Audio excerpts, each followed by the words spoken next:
or any other place. It has to be indigenous to the population needs in that particular area, the societal expectations in that particular area, and the quality of your students and the intake that you take, the background they come from, the diversity that they come from. And obviously it has to be evidence-based. In Pakistan, if you're not going to be practicing evidence-based medicine, then where else? This is the area where you be tested with patient values and preferences like nowhere else. This is the area where you will be tested with medical expertise which may or may not be updated. And this is the area where obviously each problem requires a specific indigenous solution. The new PNPC endorsed spiral modular integrated curriculum. Now that is simply the beginning. And this journey cannot end. Curriculum does not develop, it evolves. And the curricular evolution must never stop. And that is the whole message, that whenever we look for a curriculum, there is no such thing as a perfect curriculum. And we all of us have to go through that exercise and keep evaluating and looking at the mistakes one makes. The learning strategies, obviously in current times, have to be multidimensional. Just because I used to call myself a CD, it means a computer dummy. But I had to learn all the truths because the students are smarter than us. And the students is what drives all the education activities in a particular institution, their heart and soul of the university. When you look at educational strategies, we have to really look at strategies which will promote the so-called lifelong learning. The Prophet ﷺ asked us to seek knowledge from the cradle to the grave. That is the original definition of a lifelong learner. You cannot be more comprehensive than that.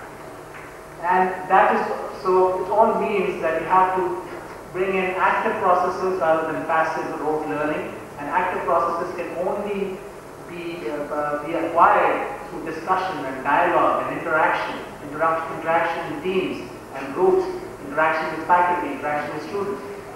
When you're looking at the curriculum themes, obviously horizontal, vertical and spiral integration, I think most of you are familiar with that and that has already been emphasized, but here in the social context of disease, it's the foundations of medicine that have to be incorporated in longitudinal themes which move horizontally and vertically throughout the curriculum, both seen and seen to be delivered, both practice and role model. If you're going to talk about ethics and professionalism ad nauseum and you yourself do not know how to communicate with the patient, with your friend, with the patient who's run out of money, deal with new challenges when you come across with a patient who has different value system, then all that talk about ethics and professionalism and communication skills goes out of the window. So you have to practice what you preach. And these are some of the things that we have been trying to do out at Shifa College of Medicine. And unless your assessment matches your objectives in either a formative manner, which I think is far more important than the summative end of year examination, then whatever system you choose, whether you call it integrated, modular, semester, annual, if the assessment is not appropriate and rigorous, then whatever you say, whatever objectives you put together, if the assessment is not valid and reliable, and it does not match your objectives that your learners need to know from day one, then all these theories again go out the window. When we look at doing things in different areas, Shifa College of Medicine is just 10 years old. It is basically a baby of people at King Edward, Dow, Nishtar, several battles. And I dare say our Khan is a baby of several others who are sitting out here. So these are some of the things that whatever you do, this is a result of indirect or direct collaboration. And when you do that, there are areas such as curriculum management that we need to be all sitting together and talking about external validation and internal quality assurance processes and what can be shared in different places. A national integrated assessment bank, integrated assessment items are very difficult to construct. You can take them from any few banks that you may have, but for national indigenous needs, there are several things that we can all sit together and develop. And again, when you do things in a block or semester or modular format, faculty exchange is facilitated, and medical education research is, I think, one of the areas that we can all collaborate on. When you look at medical education, the determinants of health for about 4,000 years have pretty much remained these four: the genetic and biological makeup, the environment within which patients live, including the climate, air, soil and water, lifestyle issues such as diet, exercise and emissions, and the impact of social and economic factors. It's just the delivery of health service and effective therapies which may have changed over the last 200 years, but this is what needs to be honed in on when developing and planning a curriculum. And each society may have differences in all of these areas: genetic makeup, biological makeup, and all the environment, as we can see. And so your curriculum cannot be imported from the United States or from UK or Canada or even from AKU for that matter. Whatever is specific in Islamabad may not work for you in Lahore or in Karachi or elsewhere. It has to be indigenous and developed. When you're planning a contemporary medical education or curriculum, obviously clear statements have to come out of the learning outcomes.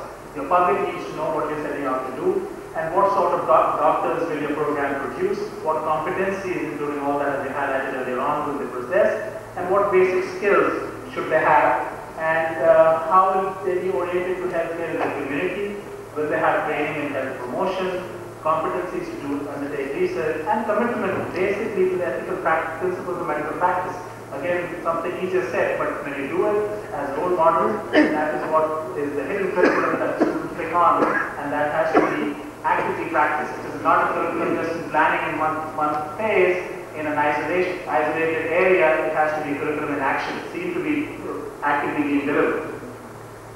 So why would we want to switch from a traditional curriculum as such? We're all standing out here, and we, alhamdulillah, some of us have done better than others, and all of us have done reasonably, I suppose. But it's just not about us. It's about Pakistan. It's about the future of the doctors that Pakistan produces and what challenges they are up to in the 21st century. And the challenges are like never before. Medical knowledge explosion. The explosion of knowledge is at the rate of doubling occurs, about in every 1.7 years or 1.5 years, if you believe that figure. So how can you keep up with what is happening? You have to keep up, but you have to integrate, make things relevant in an adult-centered approach. Now, this relevance issue, this is all what we had. When we came from first year to second year or went on to the clinical years, all anatomy and physiology and biochemistry was simply, gradually forgotten because we obviously did not know what the relevance was, and we had to go back to our books. In a way, it was, we were made self-directed learners through trial and error.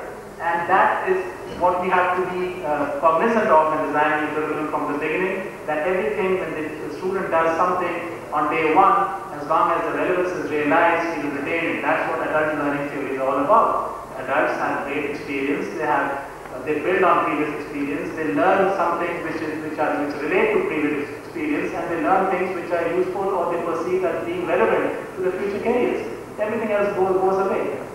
In fact, Jeff Norman, an actor in the field, talks about this particular concept, that when you learn, it's not simply your memory that we're all familiar with, or understanding, which is important, or the repetitive practice, but it's really that ability to transfer, move back and forth from old knowledge to be able to solve new problems.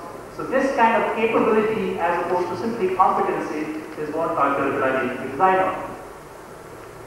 Now, and obviously students need to come in and they should start thinking like a doctor from day one. Okay, spirally they may go up and objectives may go up from day one, but that they need to be sensitized that they're going to be seeing patients. They're not going to become an anatomist or cell biologist or molecular biologist for that matter, and they're going to be a holistic professional who needs to have knowledge, skills, attitudes, and the like incorporated. And when we talk about the models, I think you've already had a little bit of an introduction, but in a spiral curriculum that we initially implemented or planned for at Shifa College of Medicine, it's basically iterative revisiting of topics at different levels of difficulty from first year, second year, third year, and students seek high learning based on what they have learned. Objectives are built in, gradually, progressively revisited from first year onwards to fourth year. And we tried to do that, and there were some problems with that, which I'm going to share with you so that when anybody else wants to do that reform, you don't make the mistakes we made. And again, when we're talking about relevance, it's the application of relevant knowledge, skills, and professional attitudes that are required in order to resolve an individual's health or disease concern, and the process of developing flexible, changing, and adaptable knowledge. So basically that which promotes understanding, problem solving, transfer, all this is integrated learning, and that's why integrated learning is so important, especially in the context of modern times. So we integrated at Shifa mainly to promote this culture of critical thinking, problem solving, team-based learning, interdisciplinary collaboration, and to pull together our learning resources and to reduce curricular overload and to integrate assessment and evaluation, all those nice things that seek to develop the so-called modern professional with all the competencies as highlighted earlier on. And this kind of slide summarizes some of what we have done and how the things have been organized, including the content into 2 to 6 week system-based modules with themes and cases in a social and disease biology context, instructional delivery, basically multi-dimensional, and they match our objectives and assessment, and small groups, PBL, team-based learning, structured interactive sessions, large group discussions. We don't like the word lecture at Shifa College of Medicine. So I will not give you a good lecture out here. I'm better trained at interacting with a group of people, and that's why I don't like what I'm doing right now. But in general, if we do that, we call it a large group discussion. It's like a, what do you call that? When you say, when you put things which are not acceptable in a better way. So we call lectures large group discussions, and then obviously self-directed learning is a major component, and it has to be directed. You can't simply put something onto the timetable and say this is a self-learning exercise. You have to facilitate the students and let them know what they should do. And competencies can be summarized in Miller's pyramid of knows, how, shows, and does. And it's a does that's most important. Whatever you can know, and all these have to be measured through different methodologies. Not everything can be looked at through high-level MCQs or SCQs for that matter, and not everything can be tested through OSCEs and OSCEs alone. For attitude, you may need reflective writing, and I have a couple of pieces with me that I carry from one of our students who wrote from the recent foundation module that perhaps I won't be able to look at and read off to you, but they basically talk about the experience and say that whatever has been delivered in the foundation module, and they ask to reflect upon it and write about it and try and see the reason how that can be incorporated into the curriculum in the future. When you're looking at assessment, there are several different modalities for assessment that we have already talked about, and the evaluation component is extremely important. The student feedback, facilitator feedback, and assessment results at your formative and summative level. Now this particular video talks about, shows you, it does not have the sound here, it is not played here, so I cannot share this with you fully, but more or less the students in our foundation module have gotten together, and this is this student here on the left, and that's his dad, who's another student who's playing this role. He's trying to explain to him all the issues about how the village has gotten together and helped finance his medical education. And then, they're telling him all these nice things. Then another student comes down the staircase that you might see in the next slide, in the next video as follows, and who comes in and tries to tell him that, hey, why don't you want to come to this is a gentleman, he says, Pakistan has no future, let's go to the United States, you don't want to smell the dollars?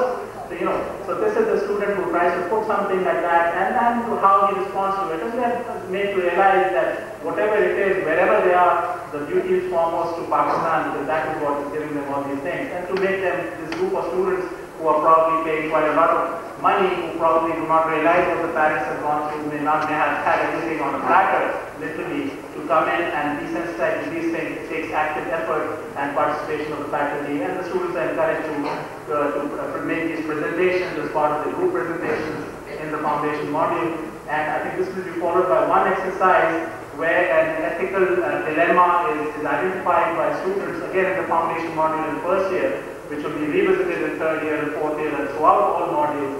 And here in the classroom discussion, this is a student who's playing the role of a patient, and then this is the physician, and suddenly a drug rep shows up, and he's distracted by the drug rep and ignores the student, and they're trying to show this, demonstrate this through role modeling, and he's taking out all these nice brochures and all these offers for foreign trips, and how everybody else is distracted by that. So they're trying to do that and asked to reflect on these issues, and so I think probably that is enough just to give you a little bit of a clue. Faculty members are there as well. They may come in the picture if we stay on for half a minute, and they also facilitate and give so-called formative feedback.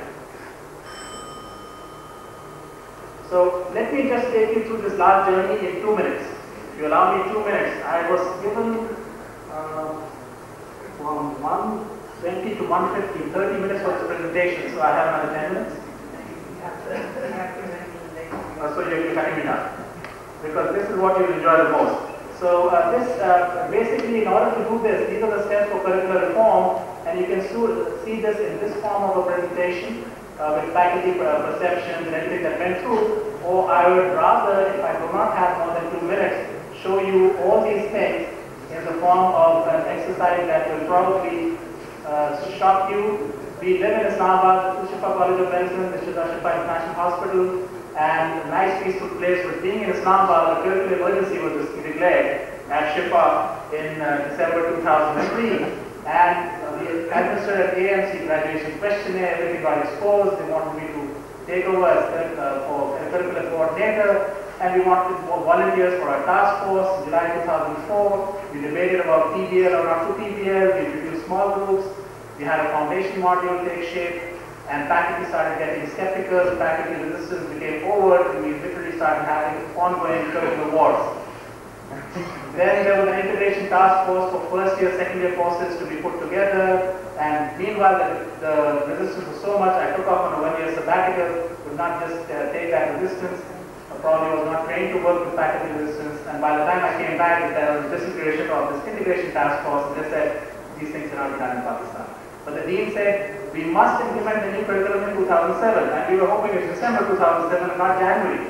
And then he got me together to put this team again, another effort, Herculean effort. We thought we'd sit together, sit in one place, work on an isolated model. And when I did that, the faculty felt marginalized. They didn't want it. You can't do that. You can't sit in isolation. And then we had another task force come together, and we had FAMO fellows, medical educationists. And finally, we started developing smart modular objectives, which were around specific, measurable, attainable, relevant, and targeted. And then the academic council started taking ownership, and then we were seeking even divine assistance at one time. And then finally, we started with this 2-weekly curriculum presentations and objective, and curriculum marathon started. Dean started losing hope. And he said, when will this divine help come? The curricular reform was going to say die. The new foundation model came together. Somebody wanted me out of Shifa for doing the right thing. Let the action begin. We got everything together, coding, coordinators. This is how our initial framework looked like. Then we truly went modular, and we made a simultaneous transformation in January 2008. And then each module was evaluated. There were some gaps we had to look at. And even a new principal came in, he's here and supporting this presentation, and I thank you for that. But we were skeptical. We said, is he going to reverse these reforms? And then everybody endorsed this, our principal, academic council, the university, and even the PMDC curriculum committee chair provided the much needed support and encouragement. And eventually we had all modules delivered, 46 modules eventually, 65 curriculum meetings over a year and a half, including the planning and delivery in the last phase. And then, so the basic message for today, before I end, I have one more half a minute I can steal of yours, save from original time. If once you try to reform a curriculum, you have to continue to try and do it again. I mean, like, even if you fail, don't be worried about that. And this is how our curriculum looked in 2007, 2008 that we just finished.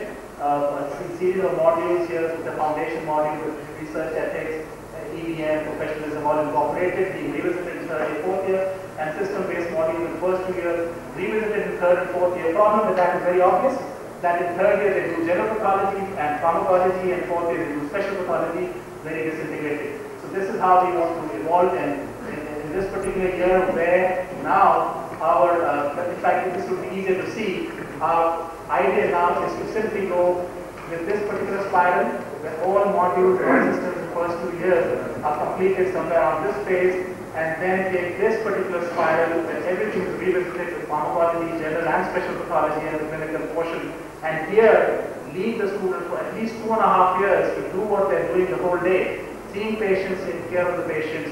And I end with this particular, I think last 1 or 2 slides, that you do have various things that you have to work on, integrated assessment and weightage, and semester exams. The semester system is what we are implementing, inshallah, from this year, from December 2008 onwards. The university has given us full support, and we request the same for PMDC.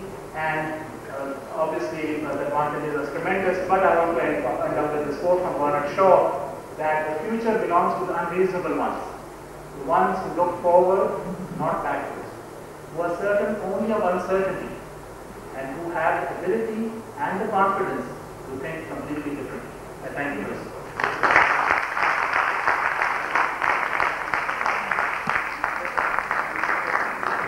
Thank you, Dr. Khaldi, very much for sharing your experience at Shifa. You've done a wonderful job. We applaud you, and thank you for sharing your time with us today. Our next speaker is Dr. Adil Bhatt. He is actually from Lahore, but ran away, went to AKU, but we won't hold it against him, but since he will tell us something good today. Dr. Adil Bhatt is Associate Professor of Medicine and Infectious Diseases, Director of the International Scholars Program at the University of Pittsburgh. Dr. Adil Bhatt is the author of several publications and review articles, along with authorship of several book chapters. He has received several national and international honors, including Fulbright scholarships. He is also the recipient of Career Development Award from National Institute of Health. Ladies and gentlemen, Dr. Adil Bhatt.